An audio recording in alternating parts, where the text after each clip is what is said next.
What's going on, everybody? Eric Lindquist at Stochastic here on the Odd Shopper channel, coming to you with another edition of Ladies, Leans, Likes, and Locks. Hit that like button, subscribe button, notification bell goes a long way for me on this video, goes a long way for you. That way you become prized for whatever great content that's going live here at our little neck of the YouTube woods. OG Ananobi, quick little 15 plus there for the people. Producer Jacob, sad he didn't get to be a part of it. Oh, too bad you don't edit my content every single day and you could just ask me questions on a whim or take advantage of having access to me 24/7, because basically we hang out more than I hang out with my dog and wife. But hey, friends, we're ready to rock here, that's for sure. I really have nothing else to talk about here. It's a little bit later. Awesome football game that we had. Sad, I had a little bit of a sprinkling on Alabama money line. They had their chances. They had a lot of chances that Michigan was just creating from the special teams that they couldn't figure out. But overall, that was kind of one of those where line was pretty close to efficient, but you play that game 100 times. I feel like Alabama getting plus money, plus 115 it moved to. I was like,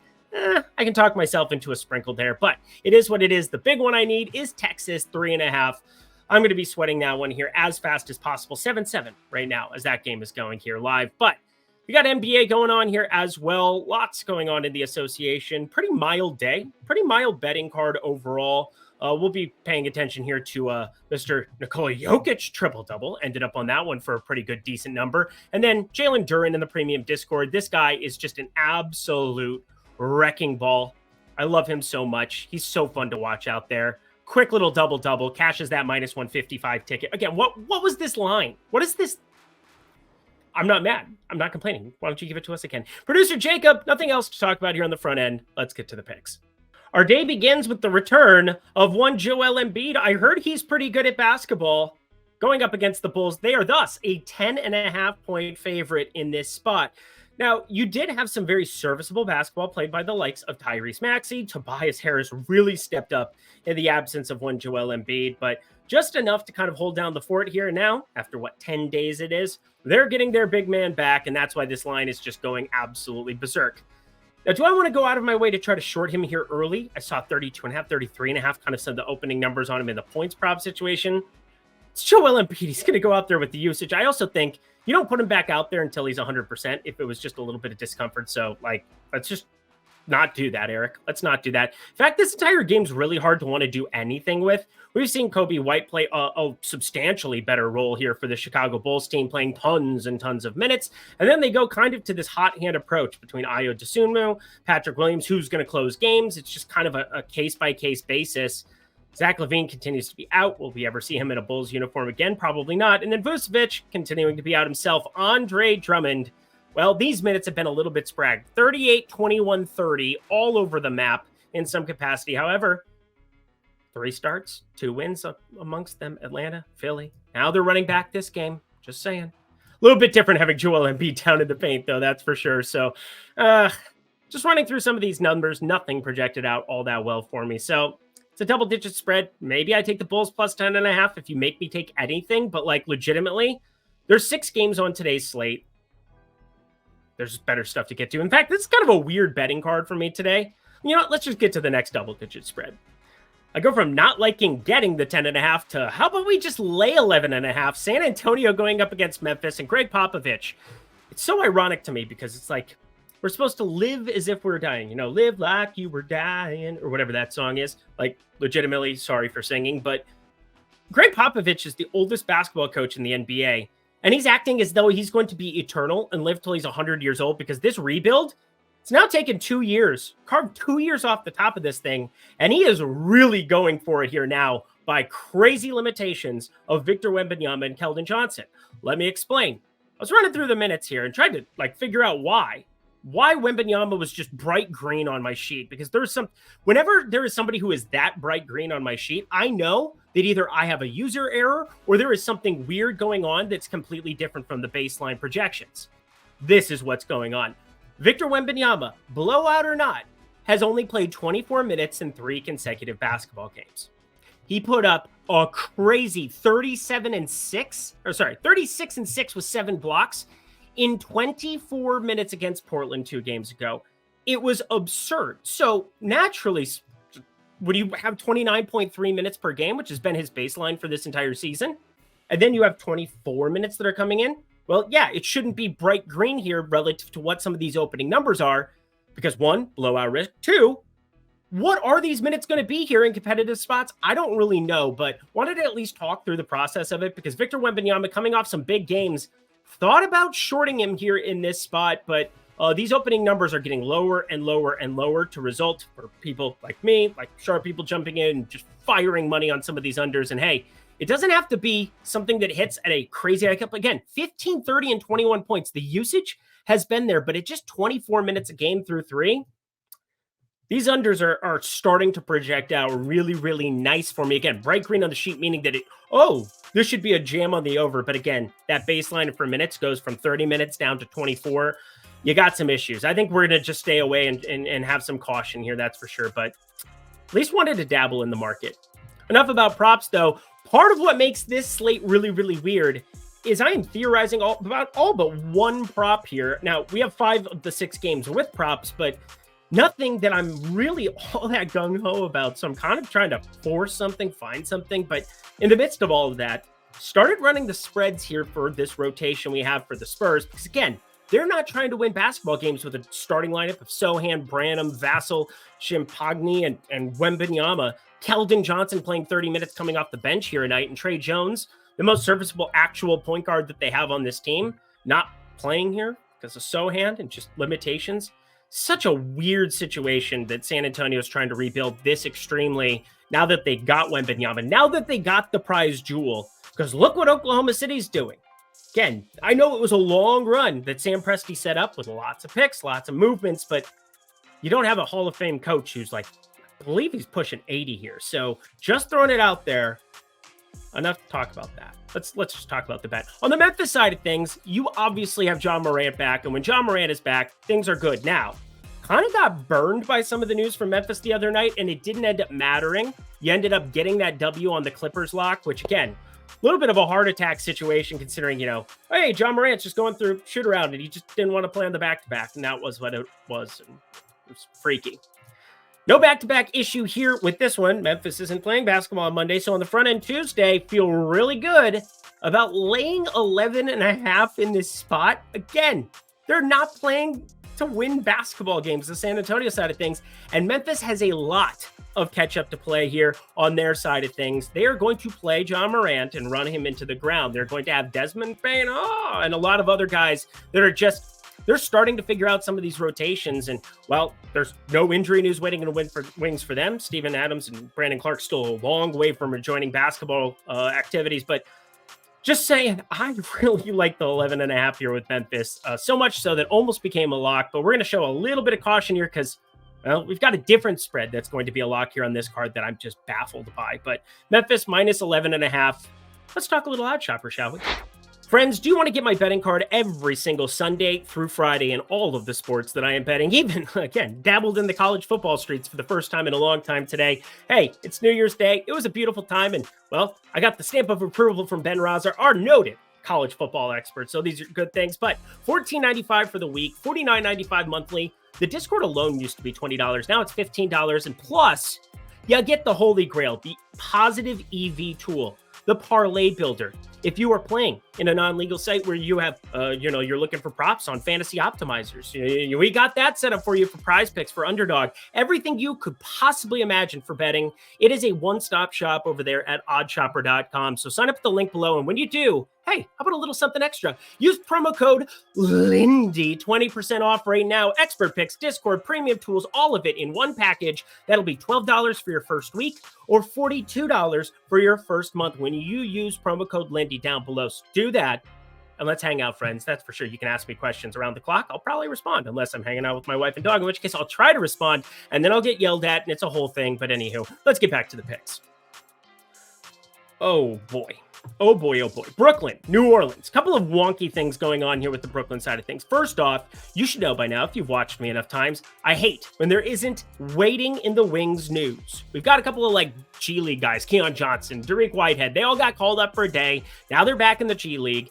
But we have Lonnie Walker out, and that's basically all we have from Brooklyn. There's no waiting in the wings injury news, which is kind of a disaster. And Trey Murphy on the other side, he is questionable, but I am going to be paying attention to this one. It's left knee soreness. If he ends up playing, that might cut into the usage of one CJ McCollum a little bit, and something that I want to just be a little bit apprehensive about. But one thing that I've been just kind of entertaining on the side as I start tracking some of these props is seeing when a number moves off of like through a number. And the 3-point prop for CJ McCollum for the last month and a half has been 2.5 in every single game that he has appeared. This is the first day that it's moved to 3.5. And that was kind of an interesting thing for me to check. Again, on a 6-game slate, I'm able to comb through all of the data a little bit easier than on like an 8 or a 10 or a 12-game slate. And yeah, coming off of New Year's as well. Just pretty low-key day, not a lot of meetings, able to do all the things that I need to do on this end to really get you updated information. And I think CJ McCollum's just stepping into a little bit more usage as this Pelicans team has started to play better and better basketball. Zion Williamson maybe hearing a thing or two, being told, hey, you got to do better from his management team. You want to get paid.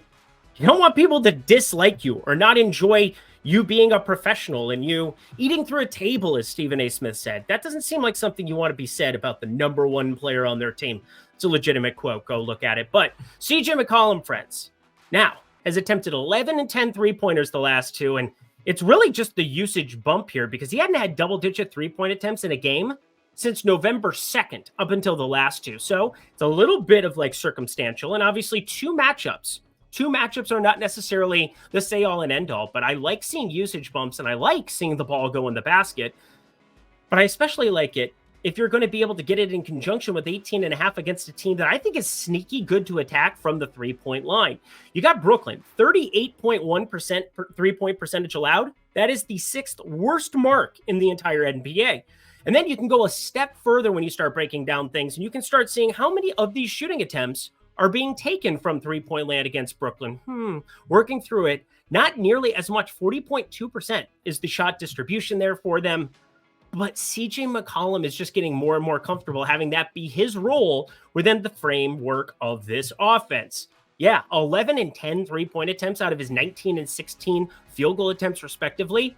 Trey Murphy continuing to be out would be a definite bump here in this spot, but I'm happy with at least a sprinkle of this combination, a single game parlay combination, considering the matchup, the perceived matchup that you're going to get of Spencer Dinwiddie and Cameron Thomas coming off the bench now here for Brooklyn. And again, Cam Thomas, the minutes are way down because if he doesn't knock down shots like he did, 2 of the last 3 games, he has absolutely no utility being on the floor, especially considering Mikal Bridges, the obvious priority, Spencer Dinwiddie, the obvious contract, Cam Johnson, an obvious guy that is now going to be playing 30-ish minutes a night because he should, because he's actually a good 3-and-D winning basketball player, needs to start knocking down threes again. That would be useful for him. But that's something that he generally does. 41.4% here on the season, and it started to come back here from the 36-ish mark that he was at. He was battling a little bit of injury stuff, though, at the beginning of this season, middle of this season. He's had a couple of spots where he's just been out for periods of time and then found a little bit of a rhythm here of late. So it is what it is. Again, I think that that's kind of just ancillary data. I'm going to trust the data. Let's trust the data with this one. Slight uptick here on the usage for CJ McCollum. Let's ride it into the night, shall we? 18.5 points in conjunction with 3+ threes. That's lower than the mark. 3.5 is what is sitting around the industry right now, but was toying with this on FanDuel a little bit. Thought you're getting, anything to push this over into nice plus money payouts situation here, because 3.5 at plus 130 isn't quite what I'm looking for here. So taking a little bit lower barometer in order to combine it. Combine is the word you're looking for. Combine it with the 18.5 points. Good talk. Glad we have it. Oh, by the way, this is wild. 18-14-1 against the spread. Both of them cute. We're not going to bet this game, though. Oh, the game of the night. This has happened a lot recently. Game of the nights. They're going to be ones that you want to watch. They're going to be ones that I'm sure you wish you had a bet on in some capacity. But don't force bad bets just for the sake of having a bet on a game. We have 6 games to choose from. There are much better positive EV spots. The positive EV tool can really show that to you from a prop perspective. If you are looking for plays, trust me, that thing will have tons of them. And if you are playing on PrizePicks Underdog, they'll have tons of those in the fantasy optimizers. Don't worry, friends. But anywho, Boston, -3, going up against Oklahoma City. Check out this injury report, or should I say, lack thereof. 0 players from either team on it. 0. Why is this a problem? Well, because it means that the books in a highly projectable sport such as NBA are going to be able to project this number out and just evaluate where the money's coming in on spots. If there are sharp people who want action on a side, again, I can't imagine that this one is going to move a ton. Oklahoma City, they've been a cash cow for us. We've bet them a lot. Boston, beginning of the season, we were there. We were there early. Have we had them there a lot lately? No. It is a difficult team to bet on because you're talking double-digit spreads, tons of public money. It is definitely getting pushed to places that you don't want to go. And again, these are closing line spreads. Just wild how undervalued Oklahoma City is here as a basketball team. And I will say, producer Jacob, noted Boston fan, was like, I'm surprised Boston is the favorite here in this spot. I guess I'm not to some extent, but when you look at the adjusted net rating here for both of these teams, Oklahoma City's third overall. Not too far behind that of Boston.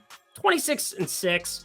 Obvious winning potential here where they're the best team in basketball, especially now that they're perfectly healthy and have Porzingis knocking down threes. I was entertaining looking at a Chet Holmgren and like Kristaps Porzingis shorting both of them. Again, lots of unders that I was kind of entertaining on this card today. Didn't end up pulling the trigger on anything, especially because you never know. NBA, certain guys just get added to the injury report lately. Well, if I bet an over on a specific player, it gets voided and it is what it is. But yeah, when players get added, generally, it's a whole thing. It's a whole thing. Anyway, what am I getting at here? Oh, yeah, going to be really fun to watch this game. Really tough to bet on anything. Oklahoma's +3. Just called it a lean. I'll take the team at home getting the points, but these are two of the best 5 teams in the NBA thus far this season. I think it's a pretty efficient line, probably just to stay away from everything, sadly, that has to do with this one. Not staying away from this, though, if you're in a legal betting state, my friends, claim up to $1,500 in bonus bets over at BetMGM at the link below. And when you do so, I was just talking about all the great stuff from OddsShopper. How about 2 months, $100 value of the OddsShopper tools plus Discord access just by checking out a new sportsbook? Again, why should you check out a new sportsbook? Well, one, you can check the best price. You always want to be evaluating prices. And, it's something I've done for so many years that I kind of take it for granted now, but I forget how many people just don't think that it matters. It matters big time. It's the most important thing you could possibly learn from me if you don't already know it. And I know a lot of you do, but when you're shopping for your groceries, if you go to an aisle and two identical items are priced differently, one's like $1.50, one's $1.25, don't you go to the $1.25 every single time? Well, that's the same thing as you looking down at your phone, having 5 different sports books to pick from, as opposed to just one with maybe a much worse price than the other 4. So that's the best way I can explain it to you, friends. You don't want to be paying more for something that you can get for the identical number somewhere else. Simple as that. And hey, all it takes is $10 or more deposited over at BetMGM to get access to the $100 value of the 2 months of OddsShopper tools and Discord access, in addition to up to $1,500 in bonus bets, depending on how much you're comfortable. Always play within your means, though, friends. In this offer, it's only if you're 21 and over. If you have a gambling problem, please call 1-800-GAMBLER. Hope to see you, though, in that premium Discord. Back to the picks we go. 2 games left to ride.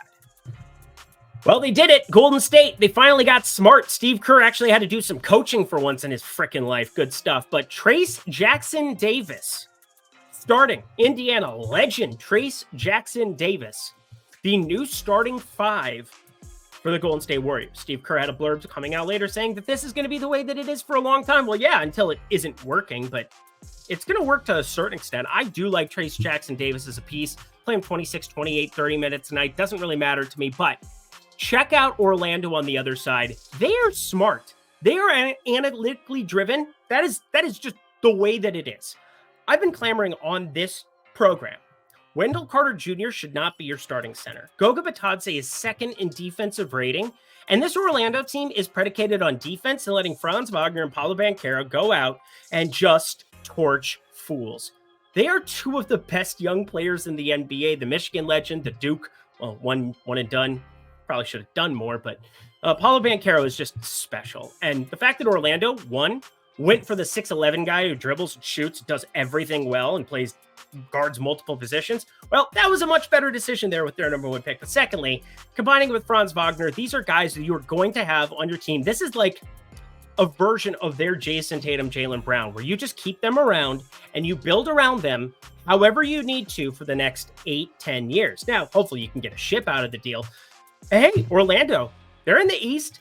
I think it's more open than people believe it to be. Milwaukee, Philly, Boston, those are no doubt your 1, 2, 3, but I don't think Orlando's that far away from making moves. And they do have assets to kind of be able to move things around. Obviously, Franz and Paolo aren't going anywhere, but I think everybody else is on the table. And they have such low-risk contracts with guys such as a Goga Batadze, a Jalen Suggs, Markelle Fultz, somebody that got a bag of peanuts from Philadelphia to make that work. It's an entire thing that Orlando could be getting Markelle Fultz back into the mix here for 20-ish minutes, 22-ish minutes here on Tuesday. Now, he's been questionable the last couple games coming in, but if he ends up in here, this is just going to be a fun team to be tracking as you continue on. I don't love Gary Harris. I don't love Wendell Carter, but hey, both of them in backup roles playing 24-ish minutes a night, very much behind that. And Anthony Black, he's going to go from somebody who playing 28, 30 minutes a night to being like 14 minutes off the bench, thank God, because he doesn't do a lot. He's a decent enough defender, but gotta say, Markelle Fultz, get him back into the mix. This is an electric 5 from the Orlando side. Well, electric 4.5. You don't need Goga Batadze to be electric. You need him to just do what he's doing on the defensive end and continue to stifle basketball teams. So why is it that I'm going to be locking plus 3.5 here with Orlando? One, it's too many points to be getting because Orlando is the better basketball team between the two. But 3, or is this number 2? Whatever. I lost track of my 2s and my 3s. But number 2, the second point I wanted to make, they have like identical adjusted net ratings. And yeah, 3 is generally what you're looking at for the home court advantage. But at 19 and 13, Orlando is finding ways to be competitive in close games routinely here in this spot. And they have that defense to hang their hat on. Offensively, they're 24th in adjusted offensive rating. Eventually, stuff starts falling for them. Eventually, they become more efficient at the three-point line, where they are the second worst team at shooting 33.2% in the entire NBA. That is a wild stat because, well, we always think of the NBA predicated upon being able to convert and knock down threes, and they're the second worst team in the NBA doing it, and they're 19 and 13. So, 1, positive regression on the offensive end. There we go. This is a better list. 2, Golden State, not the team that it once was, although starting to figure it out rotation-wise, getting Kuminga involved. Trace Jackson-Davis, I think, is a nice piece, but this is too many points. This thing should be closer to a pick'em, and it's not, so let's just do it. Plus 3.5. Orlando, look at this beautiful thing. We backed them in these spots for a unit, and it has been very nice, so let's keep doing that. Another day, another Charlotte line to close out our program. Plus 15 going to Sacramento. Sac City. God, this team is frustrating. Ish Smith starting again here tonight. Ended up just jamming him DFS. You know what this isn't? DFS. This is betting, friends. And from a betting perspective, how do you look at Charlotte and feel good about anything? Now, they're tied 33-33 with Denver here. At what portion of the program is it? Actually, no, that was a little bit earlier. Also, Houston went on a crazy... Nope, it's 33-33 here. Jokic, he has 0 points right now. 6 rebounds, 3 assists. That's all right. Just get to 10 points. We don't need you to do anything else out there. Nick Smith Jr. knocking down a 3 as soon as I pull up this. This is the Twilight Zone right now. They're up on Denver. But I'm not going to go out of my way to give you bad information. It would be bad information to say that I feel good about Charlotte on a back-to-back. No, I don't. Nobody does, though. And that's the thing. 17 and 14 against the spread here. I find this actually to be a pretty fair value. Terry Rozier sat out the front end of this back-to-back. He was going to play either just Monday or just Tuesday. And if he had played today, I know it was an illness. So they're just saving him up here for the second tail end of it. So here's what it is. They'll get him back. Ken, I would entertain the plus 15. I'm not going to do it. I'm not going to do it. I'm like realizing how idiotic I sound when I say that. You know what's also idiotic? They start Chris Duarte, the Sacramento Kings do. Quack, quack, shout out Oregon Ducks. Just not playing any minutes. Doesn't matter. Just like a pseudo start. They wanted to mix it up because Kevin Huerter is an absolute disaster. So you know what I do as soon as that happens? I jam under 8.5 points, beat the line, closes at 6.5, then comes off the board entirely. And you know what? He goes for 9. How bad can one man run? How bad can one man run? It was absolutely egregious. Played 17 minutes, goes 4 for 9 from the field, hits the over of it. Egregious how bad I run. But I don't think we're going to be getting any kind of props there from Kevin Huerter. I mean, I would short 8.5 again here, assuming that he doesn't start. And, well, they blew out Memphis, just blew them out of the water. So my guess is they run back the same starting 5 here as is. Kevin Huerter's been terrible. So is Harrison Barnes this season, but you're not going to get off of that contract anytime soon. As we look around the industry, though, friends, got to say, pretty efficient lines that we're looking at here from a total from a 234.5. I thought about maybe firing this one up here, getting Terry Rozier back, but I think people will be betting that one up pretty quickly. I don't really find it to be a profitable spot, so we're going to stay away from that. And instead, we're going to go to Domantas Sabonis to triple-double as a leanish like. I'm assuming nice plus money coming up here. And the assist rate has been out of control recently as they've tried to like right the ship. Now winners, back-to-back games. That Portland game was such an embarrassment that it's not even funny. But started to see an uptick there. Ball handling, doing that typical top-of-the-key handoff whateverness. And hey, getting Keegan Murray to just sit in the corner and knock down threes from time to time, pretty nice, pretty nice. It's never ideal having like Jokic, Sabonis being your main creators, facilitators. It's going to hurt your rebound rate from certain expect. And I mean, Jokic is a once-in-a-generation talent, so he's going to make it work. Sabonis, this team's going to go through waves. We know that. This will not be one of those spots. Domantas Sabonis to triple-double. I think it's a pretty darn good spot. So again, a like-ish, leanish thing. We don't have the line, but I'm pretty positive we're getting nice plus money, and I want to be attacking it. Yeah, blowout, that's going to be the freaking part. And that does it for another edition of Lindy's Leans, Likes, and Locks. You know what to do. Go to that comment section below. Let me know your favorite plays that exist here on the board for this lovely Tuesday we have before us. Hopefully you got your new year started right there. Yeah, that's really all I got for you here today. Thank you to producer Jacob. New year, new you, beautiful. Actually, no, everything's exactly the same. That's a weird thing to say to another man, but you're my friend, so it is what it is. Friends, we continue on. I'll see you guys tomorrow. Until next time, I'm Eric Lindquist. Best of luck in the NBA streets on Tuesday.